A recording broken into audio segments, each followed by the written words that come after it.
Students of plus two class. आज हम start कर रहे हैं जी solution of system of linear equations. पहले हम बात करेंगे what is the system of linear equations. अब लीनियर इक्वेशन का मतलब क्या है, जिसमें वेरिएबल जो होंगे उनकी जब पावर जो हाईएस्ट पावर है वो 1 आए तो उसे कहते हैं हम लीनियर इक्वेशन। अब यहाँ से मैंने यहाँ पे फर्स्ट इक्वेशन ये लिखा हुआ है a1x b1y plus c1z is equal to d1, जहाँ पे कितने वेरिएबल यूज हुए हैं, 3 variable x y z, 3 variable हैं और 3 इक्वेशन है। जितने वेरिएबल और उतने ही नंबर ऑफ इक्वेशंस, तो ये मिलके क्या बनता है, system of linear equations. This 3 equations combine is called system of linear equations. में जितने हमारे पास वेरिएबल्स होंगे उतने ही इक्वेशन चाहिए होंगे हमारे पास, that is called system of linear equations. Now इसको हमने सॉल्व कैसे करना है, मैंने यहाँ पे 3 वेरिएबल की लीनियर इक्वेशन बनाई हैं। तो पहले मैं इसके बारे में बता रहा हूँ कि आपने पहले तो एक मैट्रिक्स ए बना लेना है। मैट्रिक्स ए में क्या लिखेंगे हम, एक्स के कोफिशिएंट्स का first column a1 a2 a3, Y के coefficients b1 b2 b3, Z के coefficients c1 c2 c3 and matrix एक हमने x बना लिया। x matrix, capital X matrix में क्या रख दिया हमने, वेरिएबल्स कौन कौन से यूज हुए हैं यहाँ पे, x y z। और एक हमने मैट्रिक्स b बना लिया। b मैट्रिक्स में कौन क्या रखेंगे हम, constant values d1 d2 d3 जो इक्वल टू में पड़े हुए हैं यहाँ पे, d1 d2 d3। अब जो सिस्टम ऑफ लीनियर इक्वेशंस हैं इसको हम मैट्रिक्स फॉर्म में रिप्रेजेंट कर सकते हैं। ये बन जाएगा ax is equal to b। करके देखो आप, a और x की मल्टीप्लिकेशन कैसे करेंगे हम, first row with first column, क्या बन जाएगा a1x b1y c1z और is equal to b matrix पड़ा हुआ है, इसका फर्स्ट एलिमेंट है d1, तो a1x plus b1y plus c1z is equal to क्या बन गया d1। ऐसी सेकंड रो को जब मल्टीप्लाई करेंगे इस कॉलम से, a2x b2y plus c2z is equal to d2। ऐसी थर्ड रो को जब मल्टीप्लाई करेंगे a3x plus b3y plus c3z is equal to d3। ये हमारे पास क्या बन गई, 3 लीनियर इक्वेशंस को हमने मैट्रिक्स फॉर्म में लिख लिया यहाँ पे। अब यहाँ पे 3 केसेस अराइज होंगे।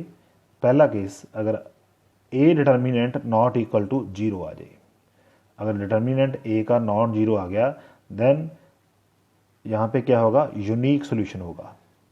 Unique solution, system of linear equations has unique solution, इसका एक ही सोल्यूशन आएगा, ठीक है।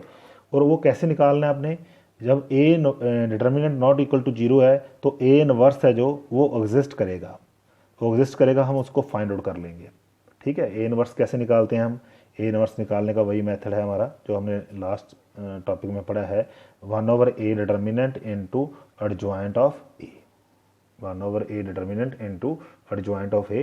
डिटर्मिनेंट नॉट इक्वल टू 0 है तभी ये a इनवर्स एग्जिस्ट करेगा, क्योंकि यहाँ पे हमने 1/a डिटर्मिनेंट तभी लिख सकते हैं अगर a डिटर्मिनेंट नॉन 0 होगा। अब हमें क्या दिया हुआ है, a into X is equal to b। अब मैं इसके दोनों लेफ्ट साइड पे मैं a इनवर्स से मल्टीप्लाई कर देता हूँ, इज इक्वल टू ये आ जाएगा a इनवर्स इंटू b।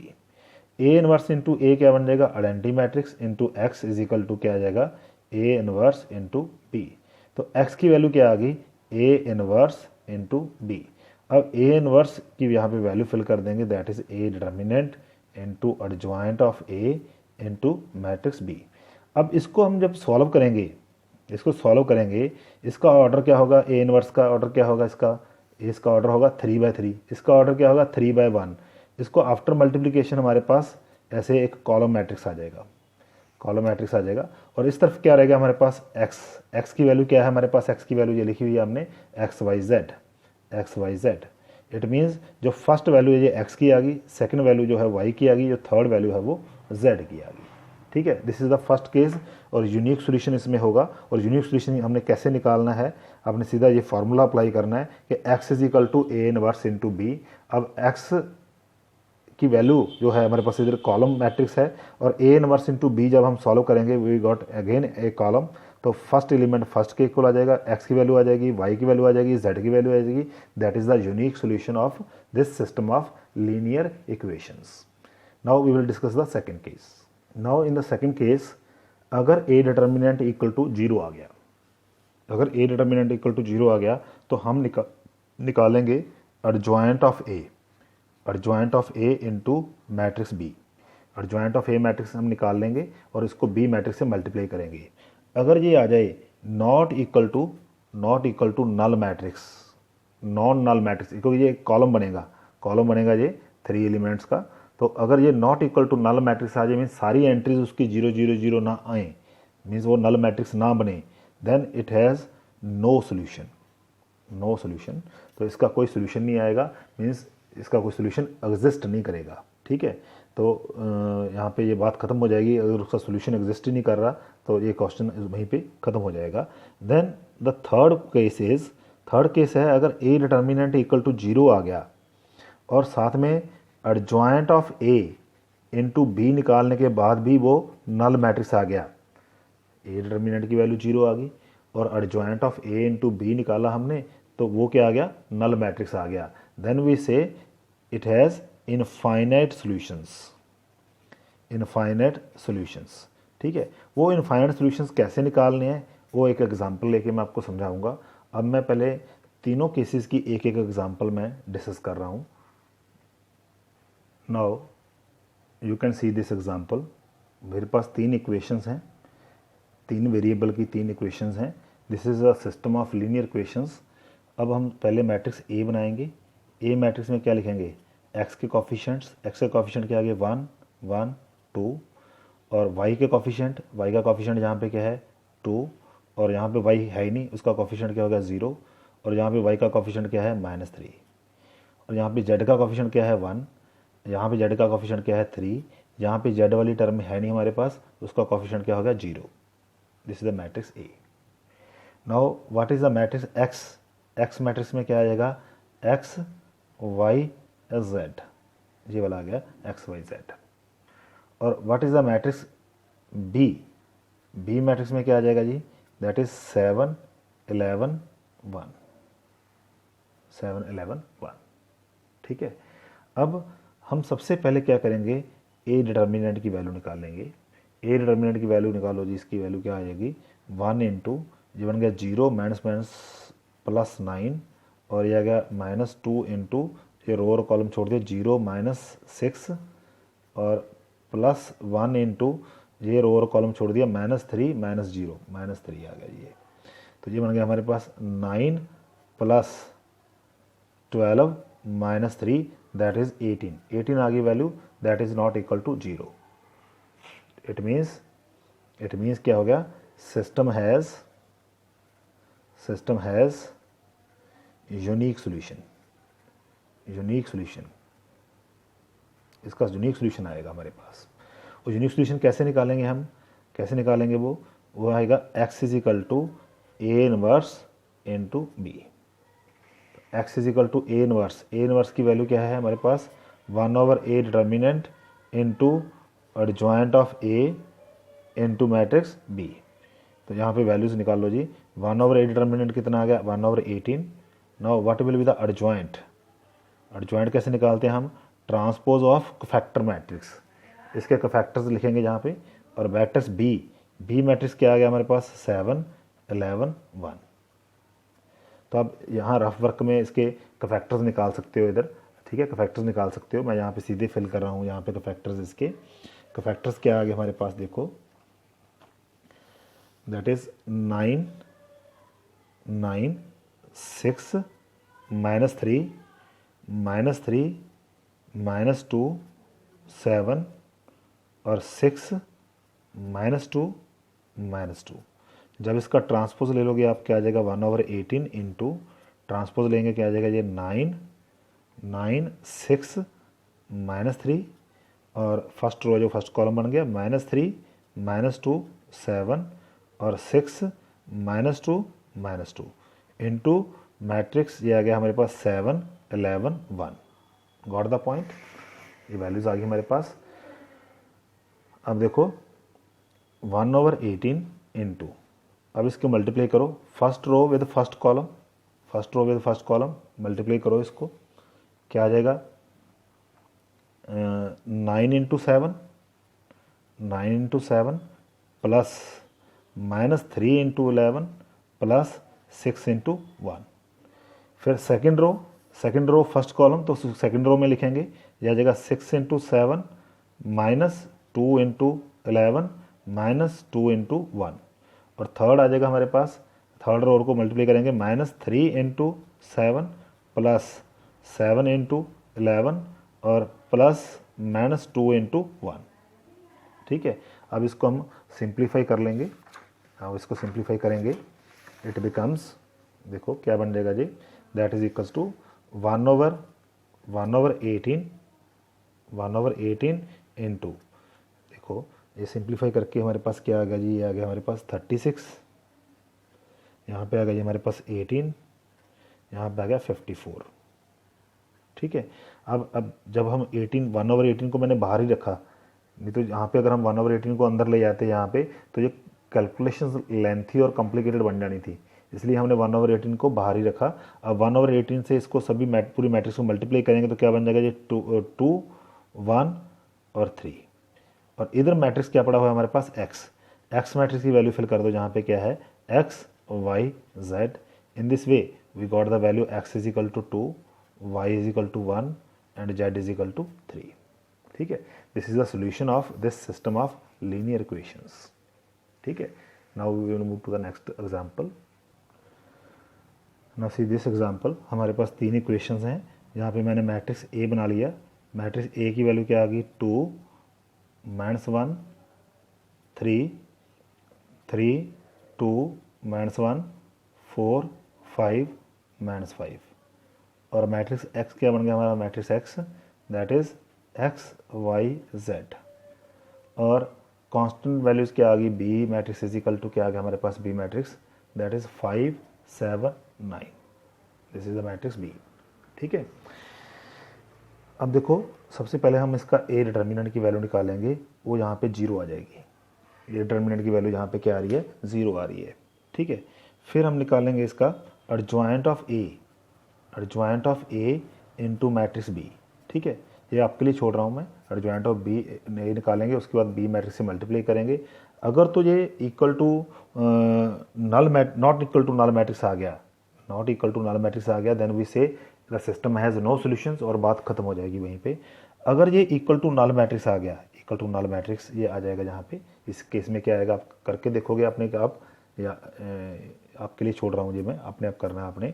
तो ये एडजॉइंट ऑफ ए निकालोगे और फिर उसको बी मैट्रिक्स से मल्टीप्लाई करोगे तो ये क्या आ जाएगा, इक्वल टू नल मैट्रिक्स आ जाएगा।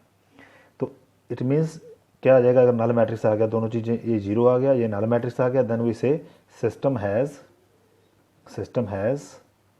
Infinite solutions. ये मैंने यहाँ पे सॉल्व नहीं किया, ये आपने करना है यहाँ पे सॉल्व। इसको एडजॉइंट ऑफ ए को बी से मल्टीप्लाई करके देखना है अगर वो नल मैट्रिक्स के इक्वल आ रहा है या नहीं आ रहा। ठीक है, तो यहाँ पे सिस्टम हैज़ इनफाइनाइट सॉल्यूशंस बन जाएंगे जहाँ पे।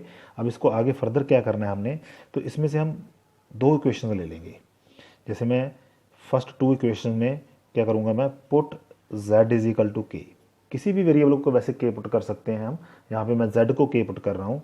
तो फर्स्ट इक्वेशन जो है वो क्या बन जाएगी, 2x minus y is equal to क्या आ जाएगा, 5 माइनस 3k। z की वैल्यू क्या फिल कर दी मैंने, k, उसको राइट साइड पे ले गया। तो फिर दूसरी इक्वेशन क्या बन जाएगी हमारे पास, 3x plus 2y is equal to 7 plus k। और थर्ड इक्वेशन क्या बन जाएगी, थर्ड इक्वेशन भी लिख लेते हैं हम यहाँ पे, 4x plus 5y is equal to 9 plus 5k। ये वैल्यूज लिख ली हमने। ठीक है, नाउ अब ये जो फोर्थ इक्वेशन है, ये फिफ्थ इक्वेशन बन गई, ये सिक्स्थ इक्वेशन बन गई। ठीक है, नई इक्वेशन बन गई हमारे पास। अब ये 2 इक्वेशनों को सॉल्व करेंगे हम। ये 2 इक्वेशनों से क्यों सॉल्व करेंगे, क्योंकि यहाँ पे 2 वेरिएबल रह गए हमारे पास, एक्स और वाई।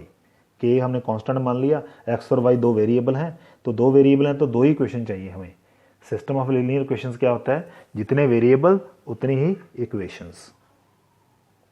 अब देखो इसको कैसे सॉल्व करना है हमने, पहले हम मैट्रिक्स ए बना लेंगे। मैट्रिक्स ए कैसे बनाएंगे, देखो मैट्रिक्स ए 2, फर्स्ट कॉलम 2 और 3 और सेकंड कॉलम क्या आ गया, -1 और 2। ये 2 बाय 2 का मैट्रिक्स बनेगा। ठीक है, तो ये हम पहले यूज़ कर चुके हैं नेम, चाहे यहाँ पे पी क्यू यूज़ कर लो, पी मैट्रिक्स बना लिया जी मैंने, पी मैट्रिक्स रख लिया, इसका नाम नेम चेंज भी कर सकते हैं। और एक मैंने मैट्रिक्स बना लिया हमारा, जो वेरिएबल है उसका नाम मैं वाई रख लेता हूँ। वाई मैट्रिक्स क्या बन गया हमारे पास, एक्स और वाई, इसमें दो ही वेरिएबल आए एक्स और वाई। एक मैट्रिक्स क्यू बना लिया हमने, क्यू मैट्रिक्स में क्या रख लिया हमने, कांस्टेंट वैल्यूज़। कांस्टेंट वैल्यूज़ कौन कौन सी हैं हमारे पास, फर्स्ट में है 5 - 3k और यहाँ पे है 7 + k, ये बन गया जी। तो इसकी मैट्रिक्स फॉर्म में अगर इस क्वेश्चन को दोनों को लिखना हो तो कैसे लिखेंगे हम, p × y = q, ठीक है। अब जो p डिटर्मिनेंट निकालेंगे, p डिटर्मिनेंट वो क्या आ जाएगा, वो आ जाएगा 4 + 3 7 आ जाएगा, that is not equal to 0। तो हमारे पास y की वैल्यू क्या आ जाएगी, यूनिक सोल्यूशन बन जाएगा जी कि y की वैल्यू क्या आ जाएगी, p inverse × q। p inverse × q कैसे निकालते हैं हम, 1/p determinant into adjoint of p × q। अब 1/p डिटर्मिनेंट कितना आ गया हमारे पास, 1/7। Now what will be the adjoint of p, adjoint of p कैसे निकालते हैं हम, एडजॉइंट ऑफ p कैसे निकालेंगे, इन दोनों को आपको मैंने बताया था शॉर्टकट 2/2 मैट्रिक्स के लिए, इन दोनों को इंटरचेंज कर देंगे और इनके साइन चेंज कर देंगे। तो ये तो 2 2 हैं, इंटरचेंज होके भी ये 2 2 ही रह गए, और इसके साइन चेंज कर दिया, क्या आ गया 1 और यहाँ पे क्या आ गया -3। This is the adjoint of matrix p। अब क्यू मैट्रिक्स क्या आ गया, Q matrix that is 5 - 3k और 7 + k। अब इनको मल्टीप्लाई करेंगे हम, सिंपल मल्टीप्लिकेशन जैसे पहले करते आ रहे हैं, first row with the first column, क्या आ जाएगा 2 × 5 10 -6k + 7 + k। और ये सेकंड रो को सेकंड इस कॉलम से मल्टीप्लाई करेंगे, क्या आ जाएगा -15 और +9k और +14 + 2k। गॉट द पॉइंट, ये आ गया हमारे पास। अब ये आ गया हमारे पास 1/7 इंटू क्या आ गया, ये बन गए 17 -5k और ये हो गया हमारे पास -1 + 11k। Got the point. और इधर मैट्रिक्स क्या पड़ा हुआ है हमारे पास, वाई मैट्रिक्स की वैल्यू क्या है, वाई की वैल्यू फिल कर दो जहाँ पे एक्स और वाई, और इधर क्या है, इस 7 को हम अंदर ले जाते हैं इसके, ये आ जाएगा 17 - 5k/7 और ये आ जाएगा -1 + 11k/7। Now compare these two, यहाँ से हमारे पास x की वैल्यू क्या आ गई, x की वैल्यू ये आ गया 17 - 5k/7 और y = क्या आ गया -1 + 11k/7 और z क्या आ गया, z = k। ये हमारे पास क्या आ गया, एक सोल्यूशन आ गया इसका। और यहाँ पे k क्या है, what is k, k belongs to r। k कोई भी रियल नंबर हो सकता है, क्योंकि k रियल नंबर है, तो रियल नंबर कितने हैं, इनफाइनाइट। अब k की वैल्यू यहाँ पे डिफरेंट वैल्यूज फिल करेंगे, we got different solutions. k की वैल्यू 0 फिल करेंगे तो एक नया सोल्यूशन मिल जाएगा, k की वैल्यू 1 फिल करेंगे और नया सोल्यूशन मिल जाएगा, -1 करेंगे और सोल्यूशन मिल जाएगा, 2 फिल करेंगे और सोल्यूशन मिल जाएगा, 1/2 फिल करेंगे और सोल्यूशन मिल जाएगा। मीन्स k की हर एक वैल्यू के लिए, हर एक रियल वैल्यू के लिए एक नया सोल्यूशन आएगा हमारे पास। Then these are the infinite solutions of the system of linear equations. Got the point. Discuss करेंगे कुछ स्पेशल टाइप ऑफ क्वेश्चंस, जैसे ये वाला एक क्वेश्चन दे दिया हमें, 3 इक्वेशन दी हैं जहाँ पे हमारे पास, but these are not linear. ये लीनियर नहीं है क्योंकि एक्स वाई जेड की पावर जहाँ पे 1 1 नहीं है, -1 है, तो इसको हम कन्वर्ट कर सकते हैं इनटू द लीनियर इक्वेशंस। जैसे इसको हम 1/x को u पुट कर लें, 1/y को v पुट कर लें और 1/z को हम w पुट कर लें। ये सब्स्टिट्यूट करने से बाद क्या बन जाएंगी इक्वेशन हमारे पास, क्या बन जाएगी 2u + 3v + 10w = 4। जैसे 4u - 6v + 5w = 1 और ये बन जाएगा हमारे पास 6u + 9v - 20w = 2। ये 3 लीनियर इक्वेशन बन गई हमारे पास। अब इसको हम ए मैट्रिक्स बना लेंगे, ए मैट्रिक्स क्या बन जाएगा 2 4 6, ये बनेगा -3 -6 9 और ये बन जाएगा 10 5 -20 और मैट्रिक्स एक्स क्या बन जाएगा, मैट्रिक्स एक्स में हमारे क्या आ जाएगा u v w, और वेरिएबल चेंज होगी u v w। और मैट्रिक्स बी क्या बन जाएगा 4 4 1 4 1 2, ये हमारा कॉलम मैट्रिक्स बन गया 4 1 2, that is the matrix B. अब इसको मैट्रिक्स फॉर्म में कैसे लिखेंगे, A X is equal to B. अब हम ए डिटर्मिनेंट की वैल्यू निकालेंगे और बाकी प्रोसेस सारा वही है जैसे हम पहले किया हमने, ठीक है। तो यहाँ पे ए डिटर्मिनेंट की वैल्यू निकालेंगे, then we will find the values of u v डब्ल्यू। जब यू वी डब्ल्यू की वैल्यूज आएंगी, यू की वैल्यू 1/x फिल कर देंगे, वी की वैल्यू 1/y पुट कर देंगे और डब्ल्यू की वैल्यू 1/z पुट कर देंगे। वहाँ से हमारे पास क्या आ जाएंगी, एक्स वाई जेड की वैल्यूज़ आ जाएंगी। जैसे हमने ये ए डिटर्मिनेंट निकाल लिया, ये आ गया 540, that is not equal to 0। अब हम निकालेंगे एक्स मैट्रिक्स, यूनिक सोल्यूशन वाला मेथड लगा देंगे, A inverse into matrix B. A inverse की वैल्यू क्या आएगी, that is 1/a determinant into adjoint of A into B. अब आपने पूरी मैट्रिक्स इसका एडजॉइंट निकालना है, फैक्टर निकालने हैं इसके, उसका ट्रांसपोज लेंगे तो एडजॉइंट आएगा, उसको बी से मल्टीप्लाई करेंगे। तो आफ्टर मल्टीप्लिकेशन में इसकी वैल्यू सीधी फिल कर रहा हूँ, आपने अपने आप करना है ये सारा, तो नहीं तो वीडियो ज़्यादा लेंथी हो जाएगा। इसको आप फिल करोगे, इनको मल्टीप्लाई करोगे, आफ्टर मल्टीप्लिकेशन जहाँ पे आ जाएगा 270, यहाँ पे आ जाएगा 180, वहाँ पे आएगा 108। ये मैंने वैल्यूज़ फिल कर दी यहाँ पे। अब इनको जब मल्टीप्लाई करेंगे हम, नाउ यू कैन सी, जब इनको हम मल्टीप्लाई करेंगे ऐसे तो ये बन जाएगा, ये हमारे पास 270 ओवर 540, ये बन जाएगा 180 ओवर 540 और अगला बन जाएगा 108 ओवर 540, ठीक है। दिस इज़ द मैट्रिक्स, ये बन जाएगा हमारे पास इज इक्वल टू क्या है यहाँ पे एक्स। तो एक्स की वैल्यू क्या है हमारे पास यहाँ पे यू वी डब्ल्यू। इसको सिंप्लीफाई करोगे क्या आ जाएगा, जे 1/2, ये आ जाएगा 1/3 और ये आ जाएगा 1/5। इट मीन्स यहाँ से हमें पता चल गया, क्या पता चल गया यहाँ से कि u की वैल्यू क्या है 1/2 और v की वैल्यू क्या है 1/3 और w की वैल्यू क्या है 1/5। अब u v w की वैल्यूज यहाँ पे फिल कर दें, u की वैल्यू 1/x क्या आ गया 1/2 और 1/y इज इक्वल टू क्या आ गया 1/3 और 1/z is equal to 1/z is equal to क्या आ गया हमारे पास 1/5। यहाँ से x is equal to 2, y is equal to 3 and z is equal to 5। This is the solution of this question. Now see this question. एक तो हमने इन दोनों की प्रोडक्ट निकालनी है, इन दोनों की प्रोडक्ट निकालनी है एंड इसी प्रोडक्ट को यूज़ करना है to simplify means to find the solution of these equations, ठीक है। पहले तो इनकी प्रोडक्ट निकालते हैं, इनके नाम रख लेते हैं हम कुछ, जैसे इसका मैट्रिक्स का नाम मैं कुछ सी रख लेता हूँ, इसका नाम ए रख लेता हूँ मैं। तो ये आ गया हमारे पास -4 4 4 -7 1 3 5 -3 -1 ये मैट्रिक्स इनटू ये मैट्रिक्स करेंगे 1 1 -1 1 1 -2 2 -2 और 2 1 3। इनकी प्रोडक्ट करने के बाद ये आ गया हमारे पास इज इक्वल टू 8i आ जाएगा जी, आइडेंटिटी मैट्रिक्स आ जाएगा। आइडेंटिटी मैट्रिक्स मीन्स ये हमारे पास बन जाएगा 1 0 0 0 1 0 0 0 1, ऐसे 8 इंटू आइडेंटिटी मैट्रिक्स बन जाएगा जी। ये मैट्रिक्स का नाम सी रखा है हमने, इसका नाम ए रखा है, सी इंटू ए कितना आ गया 8i आ गया हमारे पास, ठीक है। तो इट मीन्स क्या होगा कि 1/8 into C into A is equal to I के इक्वल आ गया, ठीक है। तो यहाँ से हमारे पास इस इक्वेशन से एक रिजल्ट बन गया हमारे पास कि इन दोनों मैट्रिक्स की प्रोडक्ट है जो वो आइडेंटिटी मैट्रिक्स के इक्वल आ रही है।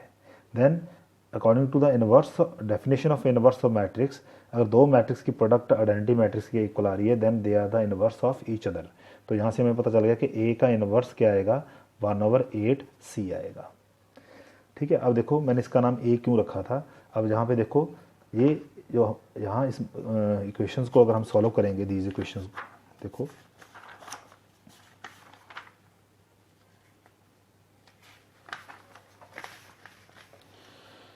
अब इन इक्वेशंस को मैं यहाँ पे लिख रहा हूँ दोबारा से, इन इक्वेशंस को लिख रहा हूँ। ये आ गया x - y plus z is equal to 4, ये आ गया x - 2y plus -2z is equal to 9 और ये है गई 2x प्लस y और plus 3z is equal to 1, ठीक है। यहाँ पे अगर मैं इस मैट्रिक्स फॉर्म में इसको लिखेंगे तो मैट्रिक्स ये क्या बनेगा 1 1 2, ये बनेगा -1 -2 1 और ये बनेगा 1 -2 और 3, और मैट्रिक्स एक्स क्या बन जाएगा, एक्स वाई जेड, और ए बन जाएगा हमारा मैट्रिक्स बी मैट्रिक्स क्या बन जाएगा 4 9 1। Got the point. ये मैट्रिक्स बन गए हमारे पास। अब इसका कंपैरिजन करो आप इसके साथ, दोनों सेम है, आइडेंटिकल है दोनों। देखो 1 -1 1 1 -1 1 1 -2 -2 1 -2 -2 2 1 3 2 1 3, सेम है ना। इसी के लिए हमने इसका नाम पहले ही ए रख लिया था, और यहाँ पे भी उन्होंने वही मैट्रिक्स ए ही रखा है नाम, ठीक है। अब x की वैल्यू किसके इक्वल होती है, ए इनवर्स इंटू बी के इक्वल होती है। अब ए इनवर्स के लिए हमें दोबारा से वो फार्मूला लगाने की ज़रूरत नहीं है, 1/a determinant into adjoint of A, वो वाला मेथड लगाने की ज़रूरत नहीं है। क्यों ज़रूरत नहीं है, क्योंकि यहाँ से हम ए इनवर्स की वैल्यू सीधी फिल कर सकते हैं। ए इनवर्स की वैल्यू क्या आ गई, 1/8 c into B, 1/8 into C into B, 1/8 into सी की वैल्यू हमारे पास ऑलरेडी है। क्या है वो सी की वैल्यू, -4 4 4 -7 1 3 5 -3 -1। ये सी की वैल्यू यहाँ से फिल किया मैंने, यह इसको हमने सी माना था, इसकी वैल्यू यहाँ पे मैंने फिल कर दी है। तो सी इंटू मैट्रिक्स बी की वैल्यू क्या है 4 9 1, ठीक है। आफ्टर मल्टीप्लिकेशन दीज, इनको मल्टीप्लाई करने के बाद क्या आ जाएगा हमारे पास, ये आ जाएगा 1/8 इंटू, मल्टीप्लिकेशन करने के बाद आ जाएगा 24 -16 और -8, और इनको अगर आप 1/8 से मल्टीप्लाई करोगे 3 -2 -1, और इधर मैट्रिक्स क्या पड़ा हुआ है एक्स वाई जेड। तो यहाँ से हमारे पास x की वैल्यू क्या आ गई, हमारे पास 3, और y की वैल्यू क्या आ गई -2, और z की वैल्यू क्या आ गई -1। This is the solution of these system of linear equations. इसमें खास बात क्या थी कि हमने इन्वर्स अलग से नहीं निकाला, उसके लिए हमें उसने पहले एक प्रोडक्ट फाइंड आउट करने को बोल दिया कि find the product of these two. वो प्रोडक्ट जब फाइंड किया वो 8i के इक्वल आ गया, it means they are the inverse of each other, ये दोनों इनवर्स हैं एक दूसरे के। और यहाँ पे मैंने कॉफिशिएंट देख लिया, एक्स के कॉफिशिएंट क्या रहा है 1 1 2 1 1 2 इसमें है, तो इसका नाम मैंने ए रख लिया, इसका नाम सी रख दिया। तो ए 8 को इधर ले आए तो ए का इनवर्स निकल गया हमारे पास 1/8 सी। अब इसी को हमने यूज़ किया to find the solution of these linear equations. जहाँ पे हमने ए इनवर्स की वैल्यू फिल करनी थी, वहाँ पे हमने सीधी 1/8 सी फिल कर दी। यहाँ पे हमने 1/a determinant into adjoint of A वाला मेथड नहीं लगाया इनवर्स निकालने के लिए, डायरेक्ट यहीं पे ये वैल्यू फिल कर दी, ठीक है। Now see the next question, now see this question. पहले तो हमें ये मैट्रिक्स ए दिया हुआ है, हमने यहाँ पे इसका इनवर्स निकालना है, ठीक है। तो ए इनवर्स की वैल्यू कैसे निकालोगे आप, A inverse is equal to 1/a determinant into adjoint of A, ठीक है। ये मैं आपके लिए छोड़ रहा हूँ, नहीं तो वीडियो ज़्यादा लेंथी हो जाएगा। 1/a डिटर्मिनेंट आ जाएगा 10 यहाँ पे, और एडजॉइंट ऑफ ए की वैल्यू आ जाएगी 4 2 2 -5 0 5 और 1 -2 3, ठीक है। ये वैल्यू मैंने अपने फिल कर दी यहाँ पे, ठीक है। आपने ये वैल्यूड करना पूरा ऐसे, ठीक है। मैंने यहाँ पे डायरेक्ट वैल्यू फिल कर दी है। अब बात करते हैं hence solve these equations. Hence word का मतलब क्या है कि इसी चीज़ को यूज़ करना है टू सॉल्व दीज इक्वेशंस, ठीक है। इसको इसमें इन्वॉल्व करना है। Hence solve the system of linear equation का मतलब क्या है कि आपने जो ऊपर वाला रिजल्ट आपने प्रूव किया है, जो भी आपने एवेल्यूएट किया है जो भी चीज़, तो उसी को हमने यूज़ करना है to find the next values, to solve the next question, ठीक है। अब इसको कैसे करेंगे हम, देखो यहाँ पे ए तो ऑलरेडी मैट्रिक्स है हमारे पास, यहाँ पे मैं नेम चेंज कर देता हूँ। तो पी मैट्रिक्स क्या आ गया हमारे पास, पी मैट्रिक्स ये आ गया 1 -1 1 और 2 1 -3 1 1 1, ठीक है। ये आ गया पी मैट्रिक्स। और एक्स मैट्रिक्स क्या आ गया हमारे पास, एक्स मैट्रिक्स वही आ गया एक्स वाई जेड वेरिएबल्स, ठीक है। और यहाँ पे मैं क्यू मैट्रिक्स रख लेता हूँ, बी की जगह पे नाम मैं चेंज कर दिया 4 0 2। अब इसका मैट्रिक्स इक्वेशन बन गया P x is equal to Q. तो एक्स इज इक्वल टू क्या होगा, पी इनवर्स इंटू क्यू। अब देखो पी और ए का कंपैरिजन करो, जो हमने ए दिया हुआ है, ए और पी का कंपैरिजन करो। तो आप देखोगे इसकी फर्स्ट रो है 1 2 1, जहाँ पे फर्स्ट कॉलम है 1 2 1, यहाँ पे है -1 1, यहाँ पे -1 1, और यहाँ पे 1 -3 1, जहाँ पे 1 -3 1। Means P is equal to क्या दिया हुआ है हमें, इधर साइड पे लिख रहा हूँ मैं, P इज इक्वल टू क्या दिया हुआ है हमें, P is equal to A transpose के इक्वल दिया हुआ है, ठीक है। तो अब पी इनवर्स चाहिए हमें। पी इनवर्स किसके इक्वल आ गया, ए ट्रांसपोज के इनवर्स के इक्वल, ठीक है। तो ए ट्रांसपोज का इनवर्स किसके इक्वल होता है, ए इनवर्स के ट्रांसपोज के इक्वल होता है। प्रॉपर्टी अप्लाई करती है हमने। अब ए इनवर्स ऑलरेडी हमारे पास एग्जिस्ट करता है, ए इनवर्स हम ये निकाल चुके हैं। इसका ट्रांसपोज क्या आ जाएगा, इसका ट्रांसपोज जहाँ पे लिख रहा हूँ मैं, इसका ट्रांसपोज क्या आ जाएगा, देन पी इनवर्स की जो वैल्यू है वो क्या आ जाएगी हमारे पास, पी इनवर्स की वैल्यू क्या आ जाएगी, दैट इज पी इनवर्स की वैल्यू यहाँ लिख रहा हूँ मैं, P inverse is equal to क्या आ गया, ये आ गया हमारे पास ए इनवर्स का ट्रांसपोज। ए इनवर्स हमारे पास है, इनवर्स की वैल्यू क्या है 1/10 इंटू ये है 422 माइनस 505 और ये है 1 माइनस 2 3, इस पूरे का क्या आ गया ट्रांसपोज। इसका ट्रांसपोज कैसे निकलेगा, इसका ट्रांसपोज 1/10 तो कांस्टेंट है, बाहर आ जाएगा, ये बन जाएगा 422 फर्स्ट रो फर्स्ट कॉलम बन गया, minus 505 second row second column बन गया, 1 माइनस 2 3 थर्ड रो थर्ड कॉलम बन गया। Now this is the P inverse, P inverse निकल गया। तो हम इसमें अब फिल कर देंगे फर्स्ट इक्वेशन में। तो x इज इक्वल टू क्या आ जाएगा, फर्स्ट इंप्लाइज x इक्वेशन क्या, x इज इक्वल टू क्या आ जाएगा, P inverse into Q. P inverse की वैल्यू आ चुकी है हमारे पास, पी इनवर्स की वैल्यू क्या आ गई है हमारे पास 1/10, ये आ गया 4 माइनस 5 1 और माइनस 2 0 माइनस 2 जहाँ प्लस 2 है और यहाँ पे 2 5 और 3, ये आ गया पी इनवर्स। और into matrix Q, into matrix Q, Q matrix हमने ऑलरेडी सपोज किया था, क्या था 4 0 2। अब इनको मल्टीप्लाई करने के बाद वी गॉट द सोल्यूशन। यहाँ पे सोल्यूशन आ जाएगा 1/10 इंटू 1/10 इंटू ये सॉल्व करेंगे तो क्या आ जाएगा हमारे पास 18 4 और 14। तो जब 1/10 इसके अंदर लेके जाएंगे बन जाएगा 9/5 और यहाँ पे क्या बन जाएगा हमारे पास 2/5 और यहाँ पे 7/5। तो इट मीन्स ये x की वैल्यू आ गई, ये y की वैल्यू आ गई, ये z की वैल्यू आ गई, क्योंकि इधर मैट्रिक्स x है हमारे पास। x मैट्रिक्स की वैल्यू क्या है हमारे पास x y z। तो x की वैल्यू ये आ गई, y की वैल्यू ये आ गई, z की वैल्यू ये आ गई। This is the solution. Thank you. Now you have to solve the examples and exercise 8.1, that is the system of simultaneous linear equations या system of linear equations, ठीक है। Thank you.